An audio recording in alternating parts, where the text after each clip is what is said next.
అబద్ధం ఆడితే ఆకులు రాలుతాయి, చస్తావు. నేను ఇంకోటి కూడా చెప్తున్నా ధైర్యంగా, నేను కరప్ట్ కాదు అని చెప్పలేను. ఏమండో ఇది విన్నారా? నేను ఎదవని అంటే మీరు కరెక్టా? 100% కరెక్ట్ అండి. Less corrupt. కరెక్టా? అది నిజం సార్. ఒక్క కూడా రాలేదు కదా, కనపడుతుంది కదా. నువ్వు చెప్పేదేంటి? I'm less corrupt. అంటే ఒప్పుకుంటున్నారు. నేను లెస్ కరప్ట్ అని చెప్తున్నా కదా, ఒప్పుకుంటాను లేదా? నువ్వు ఆలోచించుకో. అరుస్తున్నాడు భయ్యుడు, నీకు బాగా మదం ఎక్కిందిరా గోవర్ధన. నేను ఒకటి మీరు ఎన్ని కెమెరాల ముందు చెప్తున్నారు ఐఎమ్ 100 చెప్పేస్తున్నాడు, చెప్తాడన్నా. చెప్పు. జరిగేదే కదా. 100 కెమెరాలు ఉన్నా ఇదే చెప్తా, ఐఎమ్ లెస్ కరప్ట్. పిక్చర్ల గురించి వెంటనే కానీ లైవ్ లో ఇదే చూడటం ఏదో అన్నట్టున్నారు. నేను కలగనేదాన్ని. ఎక్కువసేపు పడుకుంటే కలలే వస్తాయి. సరే పడుకో, ఏముందిలే ఇంకా పడుకో. అనిల్, పుట్టింటి సంగతి మేనమాంక తెలియదని నీ సంగతి మాకంటే ఎక్కువ తెలుసమ్మా. చెప్పేది క్లియర్ గా చెప్పు, కొటేషన్స్ ఉంటే వాట్సాప్ లో నీ సంగతి మాకంటే ఎక్కువ తెలుసమ్మా. కమ్ములు పత్రబాబు చెప్పకో. నువ్వు తొడలు కొట్టడం, మీసాలు తిప్పటం తప్ప నీ కాడ మాటలు ఫుల్, మ్యాటర్ నిల్లు తప్ప ఏమన్నా ఉందా?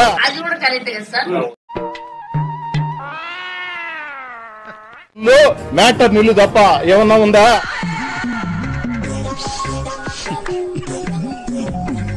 నువ్వేందు నాయనా ఒకరిని డూప్ అనేది? అంటే అది ఆంధ్రప్రదేశ్ డూపుల సంఘానికి నువ్వు అధ్యక్షుడు. నువ్వు వెళ్ళి నాటకాలు వేసుకుపో.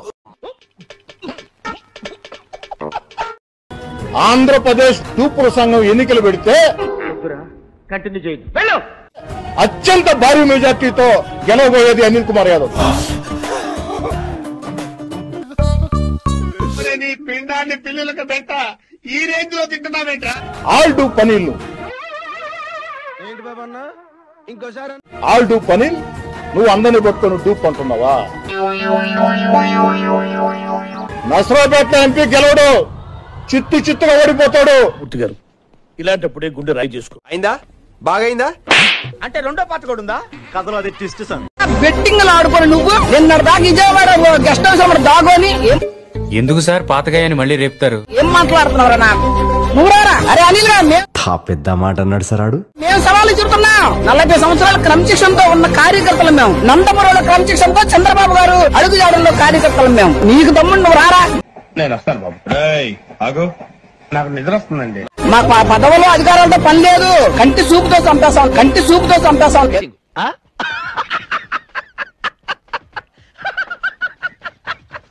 ఎగస్టాల్ మాట్లాడుతున్నాడేమో. అమ్మగా అబ్బా పుట్టాడా? ఆడు పుట్టాడా ముందు? నీకు దండం అమ్మా, నువ్వెక్కడ దొరికావే నాకు? బెట్టింగ్ ఆడుకున్నాడా? నువ్వు ఎక్కడెక్కడ దాగున్నావో చెప్పమంటావా? ఉప్పు చేపలు అమ్ముకొని బెట్టింగ్ ఆడుకునేవాడు నువ్వు.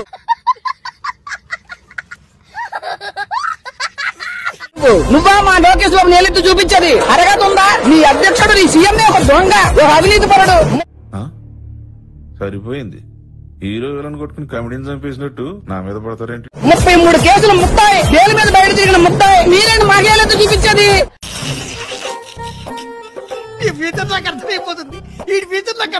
అర్హత లేదు ఎవరికి. వైసీపీ కార్యకర్త కానీ ఎమ్మెల్యే కానీ అర్హత లేదు. మేము చెప్తున్నాం, సవాలు చెప్తాం, రమ్మనండి. పద్ధతి లేదు, ఎవరికి జాలి లేదు. దయచేసి ఆ డ్రోన్ ఎవరిదో దాన్ని పోలీసులు ఇమీడియట్ గా తీసుకోవాలి. ఎందుకు? ఆ డ్రోన్ ఎవరిదో ఎగురుతుంది, దాన్ని ఇమీడియట్ గా తీసుకోవాలి. అది ఎగరేసే వాళ్ళు ఎవరో కూడా పట్టుకోవాలి. ఎందుకు? వితౌట్ పర్మిషన్ సిద్ధం సభలో పైన పటారంలో నలటారం, ఈ జగమంతా డంబాచారం. మా పర్మిషన్ లేకుండా అలా జరగడానికి వీల్లేదు. కింది స్థాయి వాళ్ళకి అర్థం కాదు, మాస్ వాళ్ళకైతే అర్థం కాదు. మినిమం డిగ్రీ చదువుకున్న వాళ్ళకి, ఐఏఎస్ ఐపీఎస్ పెద్ద పై స్థాయి వాళ్ళకైతేనే అర్థం అవుతుంది. తెలిసిపోయిందా? Down the drone immediately. చూసా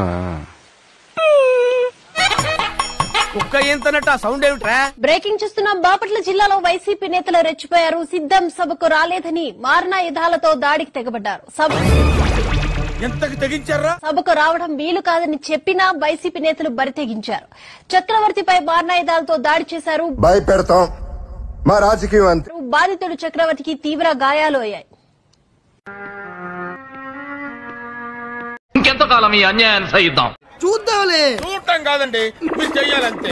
సరే మీరు ట్రై చేస్తారన్నారంటే అది ఓకే అయిపోయిన